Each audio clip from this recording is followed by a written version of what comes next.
Well, Bob, this is one of my favorite time of the year. It's Mine too. the back-to-back Labor Day Classic Banjo Bowl, the best rivalry in the CFL.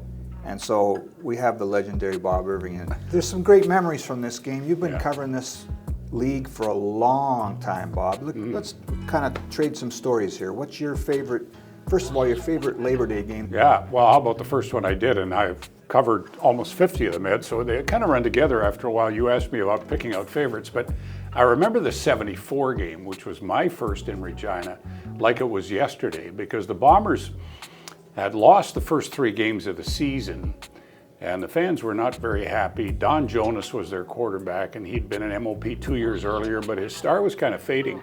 And then they won 3 games in a row, and the third they won in a row was the Labor Day game. So now they're 3-3, and they come home. We're on the plane with them. They're very happy. We get off the plane, and Earl Lunsford, the GM, pulls Jonas aside and tells him he's been traded for Chuck Ely after they'd won 3 in a row to even their record at 3-3. I'll never forget that. I can still see us walking through the airport, and they pulled Jonas aside, and I'm thinking, what are they doing with Jonas? Right. They traded him for Chuck Ely. And then 4 years later, 1978, Ronnie Lancaster, one of the all-time greats, and Dieter Brock, who was on fire then as a young Blue Bomber quarterback, played in a game in Regina in the Labor Day game, and it was really a fantastic football game.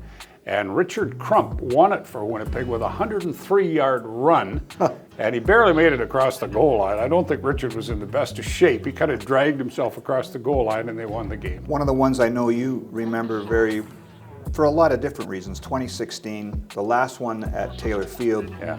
We found out that morning that Jerry Maslowski, longtime director of marketing for the club, a guy that we both knew very well, had passed away, and so it was kind of an emotional one. Justin Medlock hits a game-winning field goal at the very end, and you could hear in the dressing room afterwards a couple staffers saying, that one was for Jerry, that one was for Jerry. They wore the JM sticker on the helmets. Boy, that was an emotional one too. Mike O'Shea said that one was for Jerry too. Yeah, I'll never forget that. The Banjo Bowl, anything jump out at you?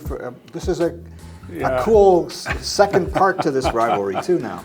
I can't even pick one. There's been so many wild, high-scoring. The Bombers early didn't dominate, but they've been dominating more lately. The one I remember as well as anything most recently is Willie Jefferson, when the Bombers turned the ball over 5 times in the 2018 game, outplayed Saskatchewan in every way, but lost because of turnovers, and then they signed Jefferson in 2019 as a free agent, and the rest is history.